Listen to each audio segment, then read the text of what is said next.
এই গরমে যখন রান্নাঘরে একদম থাকতে ইচ্ছে করে না, তখন এই ভর্তাটা বানিয়ে ফেলতে পারো, যেটা দিয়ে এক থালা ভাত নিমিষে খেয়ে ফেলতে পারবে।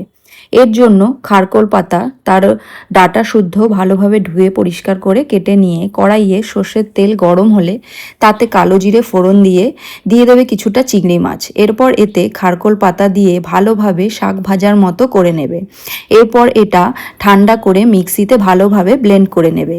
এরপর এই ভর্তা বানাতে আমি নিয়েছি ভাজা শুকনো লঙ্কা ও কাঁচা লঙ্কা, পেঁয়াজ ভাজা, রসুন ভাজা, স্বাদমতো নুন দিয়ে এটাকে ভালো করে ম্যাশ করে নেবে। তোমরা খেয়াল করে দেখবে আমি শুকনো লঙ্কা আর কাঁচা লঙ্কা দুটোই ভেজে নিয়েছি। তো একেবারেই মিহি ভর্তা ভালো লাগে না আমার, তাই এই ম্যাশ করা শুকনো লঙ্কা, কাঁচা লঙ্কা, রসুনের মধ্যে আমি ওই বাটাটা দিয়ে দেব। আর দেব বেশ কিছুটা পরিমাণ সর্ষের তেল। এবার ভালো করে সব কিছু মিশিয়ে মিক্স করে নেব। বিশ্বাস করো এই ভর্তাটা বানিয়ে খাওয়ার পর বারবার তোমাদের বানাতে ইচ্ছে করবে, একদম গরম ভাতে আর কিচ্ছু লাগবে না।